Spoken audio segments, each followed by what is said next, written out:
Selma hadn't meant to stop in Fallow Ridge. She was just passing through riding the same wagon she'd bought with her late husband's pension, and whatever silver hadn't been pried from her trunk by his brothers. But when the wheel snapped outside the saloon and the townsman offered laughter instead of help, she saw the cage. It sat in the middle of the square like a spectacle. Iron bars rusted at the base, straw scattered on the floor, and inside a man slumped against the wall with his head bowed low. He didn't speak, didn't move. He was barefoot, shirt torn, wrists wrapped in makeshift cuffs. Someone had scrolled $10 to touch the beast on a board nailed to the side. A boy threw a rock at the cage. It hit the bars and bounced back. The man didn't flinch. Selma climbed down from her wagon slowly. Her hands were raw from gripping the reins for days, but she moved toward the commotion like she'd been summoned. A cluster of locals hooted and jeered as the sheriff leaned against a post, whittling something. "What's he done?" Selma asked quietly. The sheriff barely glanced at her. "Nothing we can prove, but he won't talk. Came out the hills carrying another man's saddlebag and bleeding like a stuck hog. Couldn't explain himself, so he let the folks make use of him." "Is he dangerous?" she asked. "To who?" The sheriff smirked. "A woman like you." That was when the man in the cage lifted his head. Not fully, just enough that Selma saw his eyes. Not wild, not begging, just watching like someone long past hoping, but not yet broken. She stepped forward until her boots met the edge of the cage. The town grew quiet behind her. "Does he have a name?" she asked. "None we can get out of him. Calls himself nothing." The man kept staring. She didn't look away. Her fingers twitched at her side. She thought of the ring. It still sat in her coin pouch. The one thing she hadn't pawned. Her wedding ring. Thin gold smoothed from years of wear. A relic of a man who never came back from the war. She told herself she'd trade it for nothing. Until now. She reached into her satchel, felt the cool metal between her fingers, and pulled it free. The crowd leaned in. Selma stepped to the sheriff, held the ring up. "Will this buy what he is?" she asked. The man behind the bars didn't blink, but in that moment, Selma knew. She wasn't buying a man. She was setting something free in both of them. The sheriff took the ring with a smirk and held it to the sunlight like he was weighing a horse, not a man. "Ain't worth $10, he said, "but it'll make for a fine tale." The crowd chuckled, not knowing whether to jeer or applaud. Selma didn't flinch. She watched as the sheriff unlocked the cage with a rusted iron key and let it fall open with a screech that made dogs bark in the distance. The man inside didn't move. "He's yours now," the sheriff said. "Hope you got rope and regrets." Selma stepped forward, pausing just outside the cage. "You can come or stay," she said. "Either way, you're not anyone's anymore." Still, the man didn't rise. Then slowly he pushed himself up, hands braced against his knees, legs stiff like they hadn't moved in weeks. He stood tall, taller than she expected.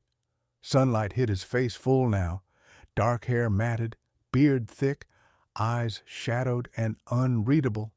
Not young, not old, not a monster, just worn. He stepped out without a word. The crowd parted as he passed. Selma beside him, her back straight though her heart pounded in her chest like hooves. She climbed onto the wagon. He climbed in back. No one stopped them. No one spoke. The wheels creaked as they pulled away. Selma didn't look back. The road east of Ridge wound through sparse pine and dusty fields. She kept her eyes ahead, hands steady on the reins.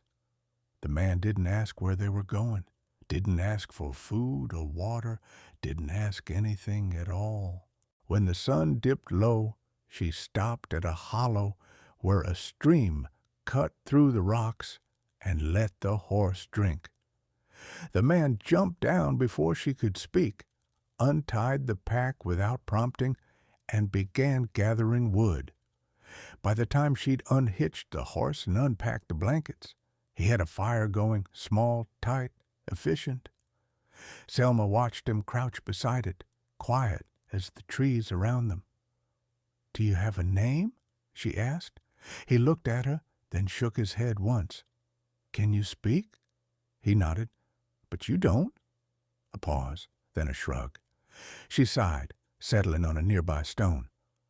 "I'm not looking for a husband or a worker, or a story to pity." He looked up, brow raised. She met his gaze, firm but tired.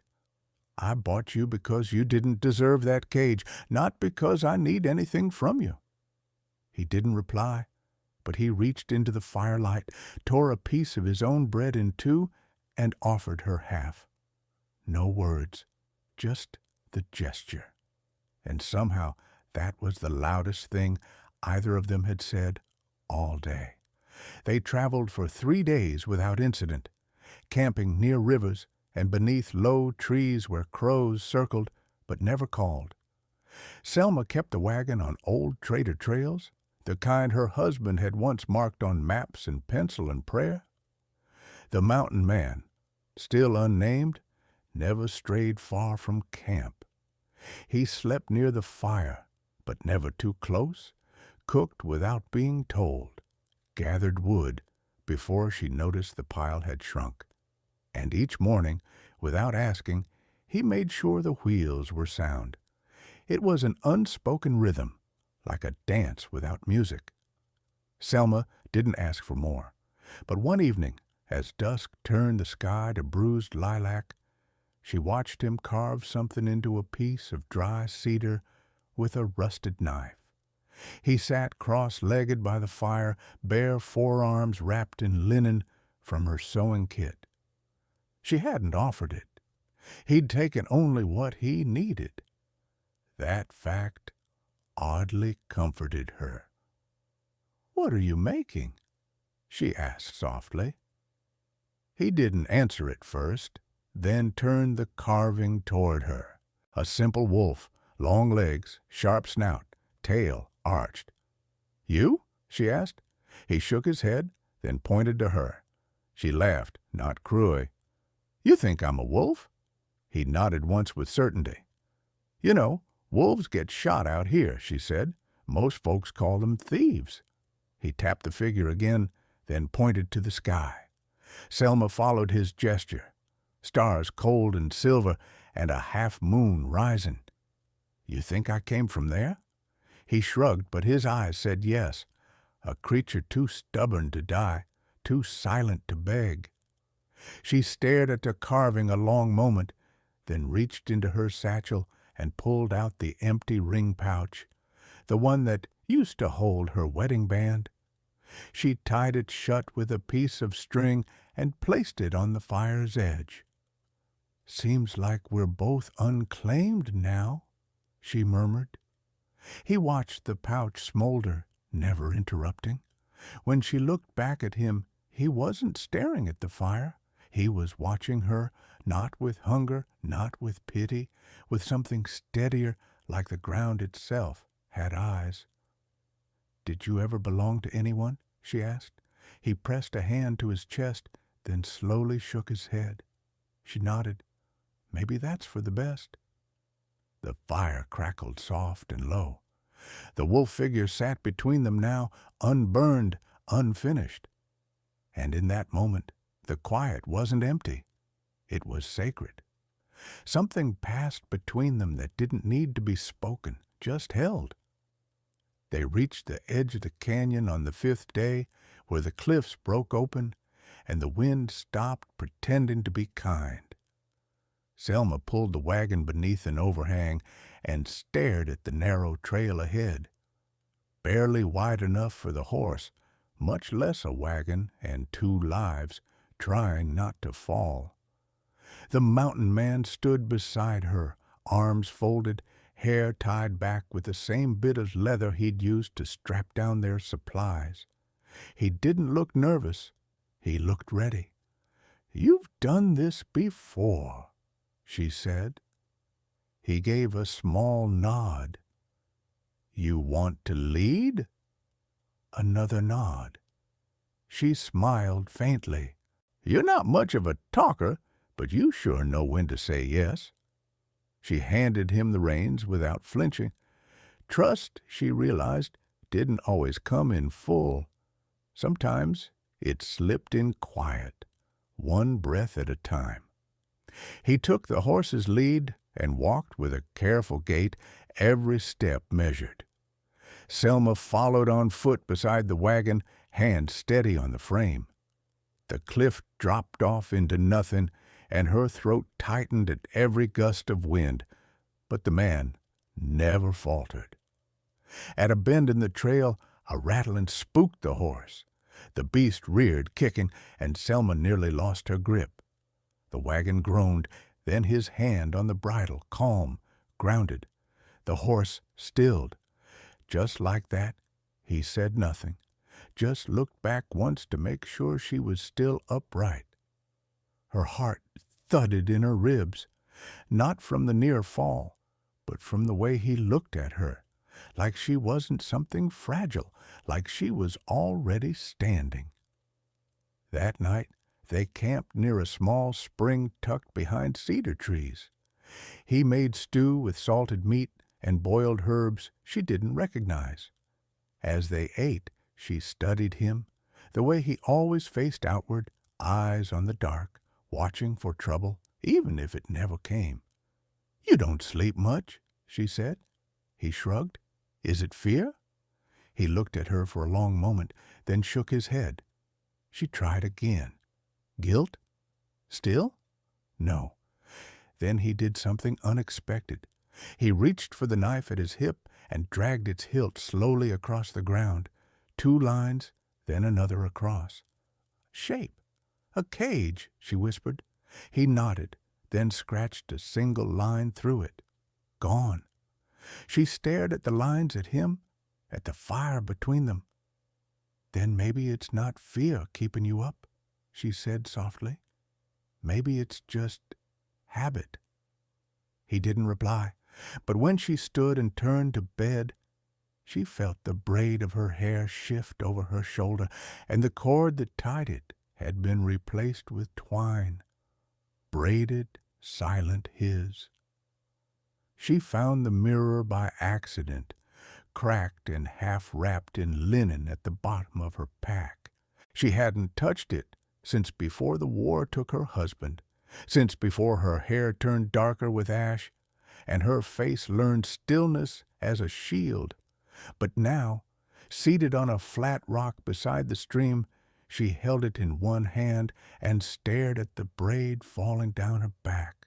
It was tight, precise, bound at the base with twine, the ends frayed like something salvaged but sacred. She hadn't felt him do it, hadn't asked, but it was there, proof of care in a world where men usually only reached for what they could keep. The mountain man, no name still, was crouched at the water's edge, washing out the stew pot. His movements were quiet, practiced, the kind that made a woman watch longer than she meant to. Selma turned the mirror toward the braid again. Her fingers brushed the twine, and for a moment something cracked under her ribs. Not pain, not desire, just a question she'd buried deep. What does it mean to be seen when you're not performing sorrow?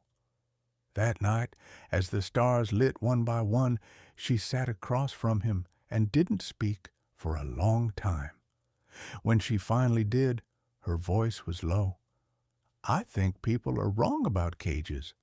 He looked up. She gestured toward the fire. "They think they're made of bars, iron, keys, but most cages don't lock from the outside." He tilted his head. She held his gaze. "I've been walking with one for years?" A pause. Then slowly he reached into his pouch and pulled out something wrapped in oil skin. He unfolded it carefully. Inside was a single bead, not glass or metal, but carved from bone, smooth, polished.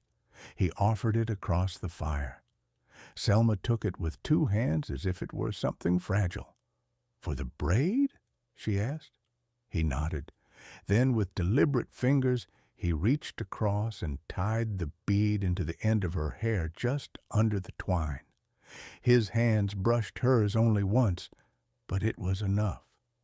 Later, in the dark, she lay beside the fire and held that braid against her chest like a ribbon of truth. No one had kissed her. No one had claimed her, but somehow she'd been named.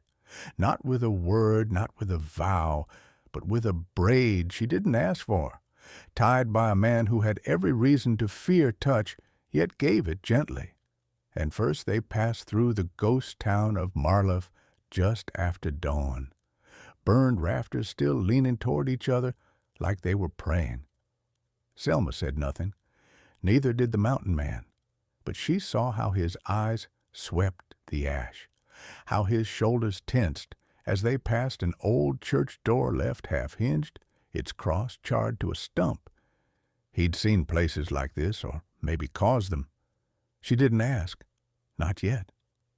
That night, as they camped in the hollow of a dry riverbed, she watched him carve again. His hands were steady, even in the cold, shaping cedar-like memory. She sat nearby, her braid wrapped around one shoulder, the bone bead cool against her collarbone. "You remember things through your hands?" she said softly. He paused, looked up, then nodded. "Tell me something." He hesitated, then set the carving in her lap. A woman seated, long braid down her back, not elegant, but unmistakable. Her. Selma blinked. "That's me?" He nodded, then reached for another piece of wood, a shape already half-formed, larger, shoulders hunched, hands open. "That one's you?" she asked. He didn't answer, just kept carving. She leaned closer. "What happened to your voice?" He stilled, his jaw clenched. She waited. Finally, he picked up a stick and began to draw in the dirt again. Simple lines. A cabin, a flame, a body outside. Selma's breath caught. "You were in a fire," he nodded, then added another mark. A small figure crouched beside the body, watching a child. Her throat tightened. "Was it your family?" His hands trembled, then dropped the stick. He didn't finish the story. Didn't need to. She reached out and touched the back of his hand lightly, not asking for more, just holding what little he could give. That night, when she lay beside the fire, she found her braid had been retied again. This time the twine was darker, sturdier, and at the end beneath the bone bead hung a second one, smooth and carved with a single etched line, a flame. It wasn't decoration. It was memory, an offering, a confession. And somehow she knew it wasn't meant to scare her. It was trust, the kind no tongue could give. She held the braid as she slept, and when morning came, he was already cooking, still silent. But something had shifted. She no longer felt like she was traveling with a stranger. She was moving with a man who had chosen not to run, even from the parts of himself, still smoldering inside. The next town was larger than the rest. Clay buildings pressed tight, storefronts with real glass, children running barefoot down hard-packed streets.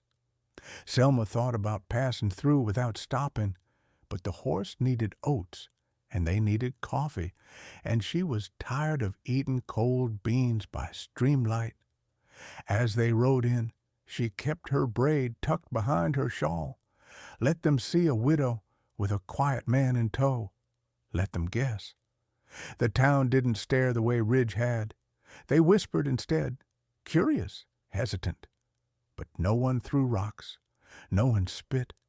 The general store had a bell over the door and the kind of shelves that reminded her of easier years when her husband stood behind her with his hand on her back and called her darling in a voice that made other women envious. She hadn't thought of him in weeks. Not until that bell rang, she picked out flour, coffee, a little honey. The clerk eyed the man beside her, but said nothing. When Selma reached for her pouch to pay, her fingers brushed the hollow where her wedding ring used to sit. Gone, traded, a man for a memory. And yet she didn't regret it, not for a breath. Back outside, Creel, that was the name she'd started using in her head, secured the goods without being told. As he tied them to the wagon, an old woman in a sun hat approached. "He yours?" she asked softly. Selma turned. "No," she said, then paused. "But I'm his." The woman smiled, eyes kind. "That's rarer." Selma nodded as they rode out of town. She kept her eyes on the road. "They're wondering why you don't speak," she said over her shoulder. He didn't reply. She turned halfway, braid swinging. "I tell 'em it's because you're listening." A small smile touched his lips, barely there, but real. "They think I gave up too much," she said. "A man for a ring. But the ring never washed dishes, never built a fire, never carved me from memory." That night he tied her braid again. She didn't feel him do it, but she found it freshly wound, tighter than before, at the base. Another bead, small brass, shaped like a ring, not the one she gave up, not a replacement, just a reminder. She touched it gently, turned to look at him across the firelight. "Why do you keep doing this?" she asked. He met her eyes, reached toward the braid, tapped each bead, bone, flame, ring, then tapped her chest. Home, pain, choice. She understood and didn't ask again. The road turned rugged after they left the high plains. Roots clawed through the trail, and cliffs leaned close on either side like the land itself wanted to listen in. Selma held the reins steady, though her shoulders ached and her throat had grown raw from the dust. Creel walked ahead, always a few paces in front, eyes scanning like a sentry who'd never been relieved. She trusted that, trusted him, not because of the fire he built or the silence he kept, but because her hair never tangled any more. That evening they stopped near a grove of trembling aspens. She set up camp, while he returned with a satchel of dry roots and a pouch of flint. When the fire was lit and the pot hung to boil, she sat across from him and finally asked, "What would your name be if you got to choose it?" He didn't look up, just slowly reached for a flat stone and began carving with the tip of his blade. The scraping sound filled the air like soft wind. After several minutes, he turned it toward her. One word cleanly etched. Solon, her brow furrowed. "What does it mean?" He hesitated, then pressed a hand to the ground, then pointed to the sky. Earth light, then tapped his own chest. Selma nodded slowly. "Solon." He looked at her, then really looked. Not past her, not around her, at her. She let the name settle between them like coals under a fresh flame. "You don't have to stay with me," she said. "After a while, the ring was never meant to bind you." He picked up the carving from earlier, the wooden figure of her with the braid, and passed it to her gently. Then, with the same quiet certainty, he held up a second carving himself, seated beside her, both facing the same direction. She blinked. "This is what you want?" He nodded, then reached behind her, fingers finding her braid. He didn't tie a new bead this time. He just unraveled it gently and began again, slowly, carefully, like it was his own story he was reweaving. When he finished, he tied the braid off with twine, then looped a sliver of bark through it, carved with one word, Solon. His name now part of her, not claimed, not owned, shared. She touched it, fingers trembling. "Then I won't leave either," she whispered. The wind passed between them, no vows, no promises, just a braid. And in that braid, the truth that neither one of them was alone anymore, not in name and not in silence. They reached the canyon's edge by late morning, where wild flowers grew between stone cracks, and the air smelled like water before it could be seen. Selma pulled the wagon to a stop and climbed down without a word. Sin, she called him that now, even if no one else ever would, stood beside her, one hand on the rez, the other resting on the carved handle of his knife. "This is it," she said softly, pointing to the ridge. "Past that bend is where I was meant to go." He looked at her calm and unreadable. "A widow's homestead. My husband claimed it with the land deed before he left for war. I just never got around to finishing the trip." She didn't say why. She didn't need to. The silence was enough, but then she turned to him, eyes steady. "There's one thing I haven't asked."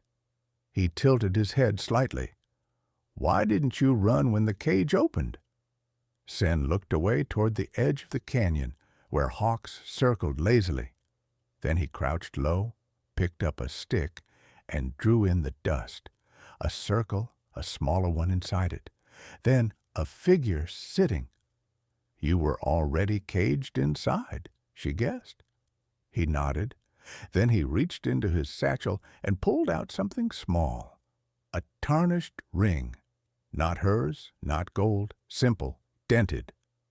"What is that?" she asked. He held it up, then pointed to his heart, then to the fire, then back to her. "Someone gave it to you?" He nodded once. "They died?" Another nod. Her throat tightened. "And you couldn't speak after this time?" He looked her straight in the eyes, held her gaze, then placed the ring into her hand. "You want me to carry it?" He nodded slowly. She closed her fingers around it. "Then I will, and I'll carry you with it." That night they reached the homestead. The cabin was barely standing, 2 walls intact, the rest held together by vines and ghosts. But the land was still fertile, the creek still flowing. She stood in the doorway, wind pressing against her dress, and turned to him. "This was supposed to be my husband's home. Now I think it's ours." Solon didn't move, but his hand found the end of her braid again, smoothed the bark bead with his thumb, the one that bore his name. He added nothing. Didn't need to. Sometimes what's sacred isn't what's spoken, but what stays. And he had stayed long after he was free to leave. A man bought with a ring, now tied to something deeper than any vow, a quiet thing, a permanent thing. Spring bloomed like breath on the ridge. Wild iris pushed up through the broken floorboards of the old cabin, and the creek sang a little louder each morning. Selma rose early now, not because she had to, but because she wanted to. The air was easier to breathe with someone stirring beside her, even if he didn't snore, didn't speak, didn't take more than space and silence. Solon had built the porch from salvaged timber, sanded smooth by hand. Each evening they sat there together, her rocking slow, his knife busy shaping pieces of the past into something small enough to hold. He had carved animals, feathers, her face, her braid, but tonight he was carving her hand, just the fingers open, empty. She asked once, "Why?" He looked at her, then reached forward, turning her wrist palm up, and with the gentlest pressure placed the wooden hand in it, a mirror, not perfect, but hers, like she'd been seen from the inside. She didn't cry, but she did lean into his shoulder, and he didn't move away. That night, as she undressed, she caught sight of herself in the warped mirror above the wash basin. Her braid was longer now, thicker. At the base hung 5 beads, bone, the beginning, flame, his memory ring, what she traded, bark with his name, what they chose, smooth riverstone, the one he'd slipped in yesterday, without telling her she hadn't asked what that last one meant. But when she brought it up, he just smiled barely and pressed a hand to her shoulder. Steady, present, ongoing. In the morning, she found a note, the first he'd ever written. Not elegant, just a scrap of paper nailed to the door. Gone to hunt back before dusk. Don't wait to live. She read it twice, then laughed. She stepped out barefoot, hair down, wind tugging at it wildly. She didn't braid it that morning. She didn't need to. The beads clinked softly, like chimes of a story still being told. As she walked the edge of the creek, she remembered the cage, the ring, the man no one wanted, and the choice that had unmade her grief. He had never promised to stay, but every day he chose to, not because she asked, not because she needed, but because he had something worth staying for. And in that braid, threaded with pain, memory, and quiet gifts, she carried the truth. She had bought nothing. She had simply traded a ring for a man who knew how to braid her spirit back into place, one strand at a time. Please like, share, and subscribe to support more soul-deep stories here on Echoes of the West. If you'd seen him in that cage, would you have given up your ring too? Tell us in the comments.